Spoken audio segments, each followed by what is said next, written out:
Fala, meus amigos e amigas são paulinos, uma excelente terça-feira para vocês. Estamos aqui trazendo mais um vídeo no canal com essas últimas informações do Tricolor. Estou trazendo um corte com essas últimas notícias dessa retinha final de preparação para a estreia de Crespo contra o Flamengo no final de semana. Além disso, aqueles burburinhos de possíveis reforços que até agora ainda não concretizou. Se inscreva no canal, deixa seu like, sua opinião aí também nos comentários e vamos para o vídeo. Está com esse alerta, com esse radar ligadíssimo, né? Olhando aí tudo que precisa, avaliando esse time do São Paulo que ele vem treinando com muito afinco.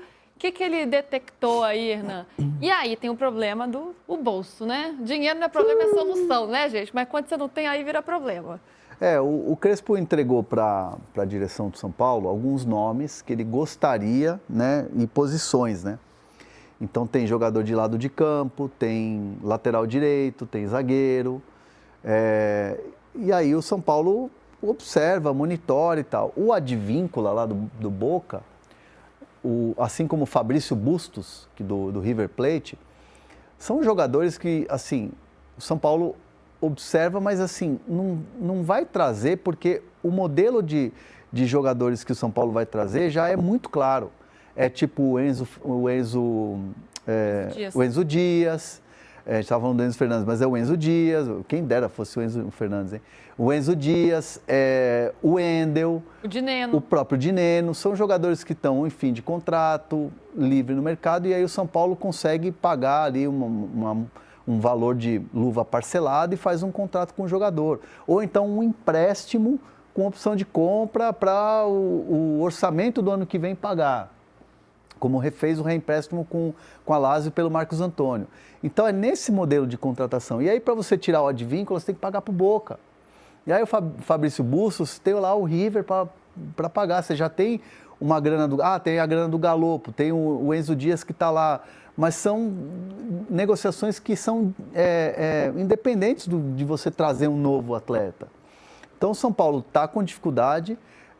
Não dá para criar uma expectativa no torcedor. Agora o Crespo indicou nomes e o São Paulo vai ter que ir atrás e vai trazer. Não, isso não é garantia, são sugestões.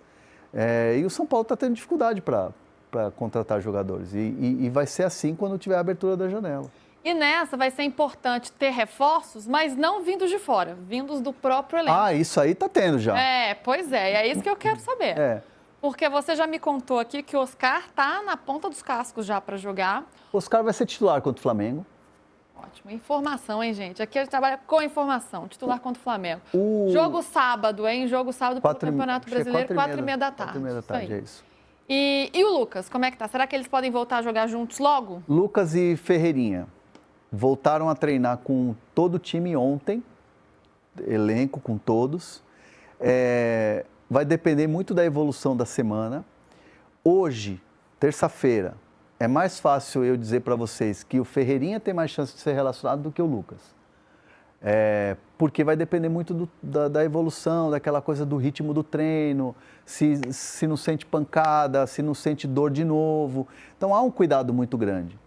Há a possibilidade de você relacionar os dois? Claro que existe. O São Paulo trabalha, inclusive, para isso, para relacionar os dois jogadores. Mas ainda vai depender dessa evolução de trabalho que vai ser essa semana. E o Crespo está trabalhando 2 períodos, está fazendo bastante trabalhos. E é legal, assim, porque o trabalho do Crespo... Deixa eu só até pegar aqui uma mensagem que eu recebi de uma pessoa, de um atleta e tal, falando sobre o treino do Crespo, que é bem legal aqui, eu queria ler. Treino muito bons. É um treinador que tem muito a melhorar o time. É um treinador que tem muita bagagem. É um treinador que tem muitas opções dentro do campo. Treinos têm sido muito bons. Quer ver? E esse time, com esse trabalho que está sendo feito ali na intertemporada, tem muita margem para crescer. Então, essa aqui é a opinião de um jogador que eu conversei, obviamente não vou revelar, mas que tem elogiado esse dia a dia de trabalho com o Crespo. E de fato, a análise o Crespo melhorou como treinador. Ele é um treinador hoje que tem mais opções. Então, surpreende dentro do São Paulo o fato dos trabalhos estarem sendo muito bem desenvolvidos. Então, mas é sempre assim, quando o cara chega é tudo bom, tudo maravilhoso. Não, eu estou trazendo um relato aqui de uma apuração, uma conversa com alguém que está ali sentindo o dia a dia do trabalho com o E é legal quando parte do jogador, né? Porque quando parte do jogador é sinal que eles estão acreditando nesse trabalho que está começando. E aí quando sei lá, se apura com algum dirigente, vão falar que estão criando uma narrativa. Não, e não é. É quem está ali com ele. Fala, PV. É um jogador estrangeiro que trabalhou com o Crespo. Ou é o Enzo Dias, ou é o Arboleda, ou é o Ferrarese. O Hernan estava traduzindo o que estava escrito no WhatsApp dele. Não estava não. É que a conversa ficou solta, assim, de vários assuntos. Ele respondeu, não foi uma mensagem só. É que tem vários assuntos, não foi uma conversa linear. Olha, o PVC tentando arrancar a informação do Hernan. Tá apurando até com o Hernan, gente, tentando tirar. Deixa Quem vocês acham que é? Contem pra gente. Ele não vai contar, mas contem eu. Mas pelo jeito que o André falou, pelo jeito que ele falou, já sei quem é a fonte dele. Aí, outro dia foi, é o Lucas Moura, com certeza, que estava torcendo exatamente. Para os brasileiros do Mas Mundial. tem uma notícia que preocupa o São Paulo. Qual? O Lucas Ferreira, o Lucão, né, Lucas Ferreira, apresentou dores no quadril depois do jogo treino. E aí o São Paulo está fazendo o trabalho com ele de controle de carga, para ver se isso não é uma lesão. Tomara que não, né? E aí o São Paulo está, assim, essa semana observando e tal, mas ele apresentou dor no quadril e avisou os médicos e aí está tratando com o fisioterapeuta. O trabalho dele, o treino dele hoje está sendo com o fisioterapeuta no campo e controle de carga. Jogo contra o Flamengo, é dúvida ou está fora? Não, vamos colocar como dúvida. Pode ser que evolua e tal, jovem, né? É diferente. Recupera mais rápido. Nesse segundo semestre, principalmente do Hernan Crespo, né? Desses 5 aí, quais a gente pode destacar como dos principais? Principal é sair da zona de rebaixamento, né? Ali perto, né, da zona, né? Zona de rebaixamento. Tá tudo bem que está bem na Libertadores, está bem na Copa do Brasil, tem adversários bons, para enfrentar adversários fracos. Mas sair da zona de rebaixamento é crucial, né? Porque o São Paulo, se continuar nessa situação, ele corre o risco de ser rebaixado, né? Corre o risco de ser rebaixado. Futebol é resultado, né? Infelizmente, em campeonato de pontos corridos é isso. Você tem que somar pontos. E o São Paulo precisa somar pontos. Então, Chico, você está coberto de razão. O São Paulo está numa posição incômoda. Esse, para mim, com certeza, é o primeiro grande desafio do Crespo. Né? Ele concorda, né? Ele também falou que é urgente, ele sabe né? disso, né? Você acompanhou de perto, com propriedade. O Crespo ele foi muito inteligente, ele conhece o São Paulo. Acho que isso é um ponto a favor. O Crespo conheceu o São Paulo, apesar de ainda não ter tido esse contato com a torcida são paulina no estádio. E isso vai acontecer já não nessa próxima rodada, na outra, porque o São Paulo joga fora contra o Flamengo. E talvez o Crespo tenha aquilo que o Zubeldia não teve nesse início de temporada, um elenco um pouco mais forte, mesmo que de forma interna, com as voltas prováveis do Lucas e do Oscar. E eu fico me perguntando, não sei o que vocês pensam, eu fico me perguntando até que ponto vale você investir alto na contratação desses ex-atletas. Porque são jogadores que a gente sabe que são identificados com o clube, são jogadores que tecnicamente podem entregar, mas são jogadores que não têm condição de estar em campo a todo momento. E hoje o futebol, esses clubes exigem muito disso. Compensa um investimento, e eu não estou fazendo uma crítica não, especificamente ao São Paulo, ao Lucas e ao Oscar. O futebol brasileiro vai na contramão, obviamente, vai trazendo jogadores que fizeram história nos clubes, mas gastando muito dinheiro e os caras entregam muito pouco. Quantos jogos, por exemplo, o Lucas e o Oscar fizeram no primeiro semestre? Foram poucos. Foram poucos. O Oscar um pouco mais, né? Não, mas é por isso, Chico. São jogadores que não conseguem acompanhar o ritmo exaustivo do calendário do futebol brasileiro. Repito, a crítica não é ao Lucas, não é ao Oscar e não é só o São Paulo que tem essa postura. Vamos trazer jogadores, o Coutinho também voltou da Europa. É uma coisa meio complicada essa. É complicado, mas o São Paulo tem a chance de escalar a força máxima contra o Flamengo, né? Quando tem força máxima, fica legal, mas não é sempre que tem. Contra o Flamengo. Eu até fiz aqui um esboço de time. Bora São lá, Paulo. Chico. Aqui, ó, o Rafael, o Cédric, o Alan Franco, o Arboleda, o Enzo Dias, o Alisson, o Marco Antônio, bom esse jogador, Marco Antônio, Lucas Moura e o Oscar. Já contando com os dois, né? Tá. E o quadradinho lá com Ferreirinha e André Dias. o quadrado mágico, né, do São Paulo. Eu acho que ele tem condição de colocar André Silva, né? Ele tem condição de colocar esse time em campo, né?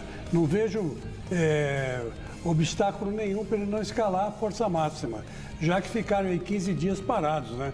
Acho que as contusões foram contornadas, é o que se espera, né? Exatamente, é um dos pontos que a gente comentou ali também, né? Como o Crespo vai conseguir dosar, né, a entrada desses jogadores também que estão voltando aí do departamento médico. Mas olha, você sabe quem também deu opinião sobre as chances do São Paulo no segundo semestre? O Palhinha, que fez história pelo Tricolor lá na década de 90. O ex-jogador estava no evento que o Silvestre marcou presença ontem, então vamos conferir o que ele disse. Você vestir a camisa do São Paulo, você não sonhar em chegar à Libertadores, não ganhar um Campeonato Brasileiro, não ganhar uma Copa do Brasil, uma Sul-Americana, você não pode jogar no São Paulo, não pode estar no São Paulo. E logicamente que a gente que passou por lá e tem um carinho muito especial pelo São Paulo e torce para o São Paulo, eu espero que o São Paulo possa alcançar todos esses títulos, porque quanto mais o São Paulo ganha, para nós também que jogamos ali é melhor, porque a gente está sempre marcado na história do clube de um clube vencedor. Mas tem potencial para isso? Tem potencial para isso. Tem potencial. Já visto que tem alguns jogadores que já estão um bom tempo no São Paulo e não é por acaso. Só que às vezes não dá liga, são coisas engraçadas que acontecem no futebol, que às vezes ele não está dando certo numa condição ou numa outra posição. Agora, também tem que entender, às vezes o treinador tem uma opção, pode estar colocando o jogador no local errado, ele não se sai bem, ele desanima, ele deixa de correr atrás do prejuízo para ele poder render um pouco mais na posição que ele gosta de jogar. E aí, o que falar dessa última parte, principalmente? Olha, é difícil para um ex-ídolo de futebol, que nem foi o Palhinha, que conquistou títulos e mais títulos pelo São Paulo, olhar para o São Paulo hoje e falar assim, meu Deus do céu, né? Acredito ou não acredito, né? Porque o São Paulo perdeu muita qualidade daquela época para cá, certo, Osmar? E como jogava bola o Palhinha, né? Jogava muita bola. Hoje não tem um jogador no elenco de São Paulo que jogava igual a Palhinha, né? O que faz uma diferença enorme, Então, todos esses ídolos do passado, quando são chamados para opinar, eles têm aquele São Paulo glorioso na cabeça, né? E não o São Paulo atual. O momento é outro, né? Que é outra coisa, né? Vou trazer aqui uma matéria do GE.com falando sobre possíveis reforços no São Paulo. E os reforços? São Paulo tenta buscar pedidos de Crespo, mas esbarra em questão financeira. Treinador quer contratação de um lateral, um atacante e, se possível, um zagueiro. O técnico Hernan Crespo indicou alguns jogadores para o São Paulo preencher as lacunas em seu elenco. A prioridade é lateral, depois um atacante que atue ali pelos lados e, por fim, quem sabe um zagueiro. Ciente das necessidades apontadas pela diretoria, Crespo então apresentou uma lista de jogadores que ele gostaria de contar. São atletas de confiança do treinador e que, na visão dele, poderia ajudar muito no São Paulo no restante da temporada. O tricolor passou a fazer contatos, tentar abrir negociações com esses jogadores, mas vem encontrando muitas dificuldades. O principal entrave é a parte financeira. O São Paulo, neste momento, não se vê em condições de arcar com valores de multas contratuais. Precisa, portanto, contratar por empréstimo ou conseguir um acordo pela liberação de alguns desses atletas que interessam à comissão técnica. O modelo de negócio perfeito foi a contratação do Juan de Nema, né? O centroavante que estava sem espaço no Cruzeiro e com contrato perto do fim, e aí o São Paulo conseguiu negociar essa questão do empréstimo e conseguiu a liberação de graça, que foi o primeiro reforço para esse segundo semestre. O São Paulo tenta encontrar esses modelos parecidos como esse, mas não tem sido nada fácil. Enquanto isso, o tricolor tem recebido ofertas de jogadores de diversos empresários, mas dito que, ao menos neste momento, vai priorizar a contratação de quem interessa à comissão técnica. Está nítido e claro que Crespo precisa de reforços para tentar fazer com que esse time cresça, ou seja, depende da diretoria ter competência e conseguir trazer alguns jogadores. Situação financeira delicada, mas vão ter que se virar nos 30. Enfim, essa é uma matéria aí do GE. Se inscreva no canal, deixa seu like, deixa sua opinião aí nos comentários e até o próximo vídeo. Valeu!